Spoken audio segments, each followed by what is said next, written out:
Hello and welcome to the world wide post in short. दोस्तों, Vladimir Putin ने कहा है कि वो एक प्लान को सपोर्ट करते हैं जिसमें रशिया में बेहतर आर्टिफिशियल इंटेलिजेंस एआई बनाया जा सके। उनका मकसद है कि इस टेक्नोलॉजी पर ज्यादा कंट्रोल वेस्टर्न कंट्रीज को बिल्कुल भी ना मिले। पुतिन का ख्याल है कि यह जरूरी है कि रशियन सॉल्यूशंस का भी इस्तेमाल करे एआई सिस्टम बनाने में जो लोगों के लिए एकदम सेफ हो। पुतिन नहीं चाहते कि फॉरेन टेक्नोलॉजी रशिया में डोमिनेट करे और उनको ये भी फिक्र है कि वेस्ट की एआई में ऐसी वैल्यू से जो रशिया के खिलाफ है। पुतिन ने ओपनली कह दिया कि अगर वेस्टर्न प्लेटफॉर्म्स के एल्गोरिदम इस्तेमाल किए गए तो इसका रशिया और उसकी कल्चर पर नेगेटिव इम्पैक्ट हो सकता है।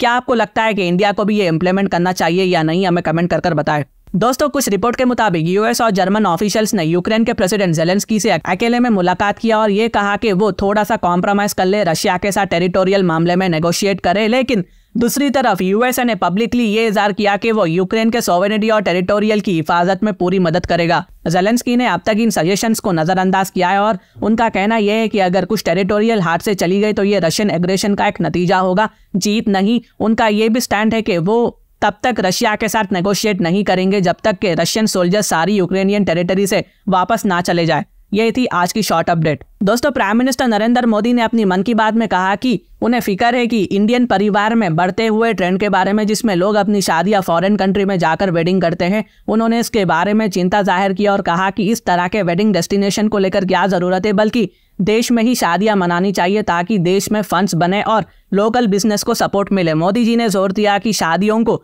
भारत में ही मनाने से इकोनॉमिक फायदा होगा और देश की रिच कल्चर और ट्रेडिशन का प्रमोट होगा।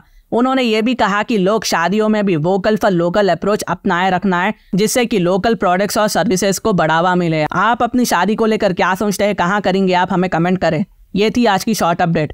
दोस्तों, टर्की ने एक ताकतवर डिफेंस वेपन लुमताज तैयार किया है। ये मिसाइल, टैंक और आर्मर्ड व्हीकल्स को 16 किलोमीटर दूर से टारगेट करने की कैपेसिटी रखता है जो कि यूनाइटेड स्टेट्स के जैवलिन ATGM से 4 गुना दूर शूट कर सकता है। लुमताज को गाइड करने के लिए एक लेजर भी है जो उसे सुपर एक्यूरेट बनाता है। टर्की के लिए लुमताज बहुत बड़ा डील है। इससे टर्की मिलिट्री को सिक्योरिटी मिलती है ताकि वो दूर से अपने एनिमी पर हमला कर सके जो कि किसी भी वॉर या लड़ाई में बहुत अहम होता है। तो ये थी आज की शॉर्ट अपडेट।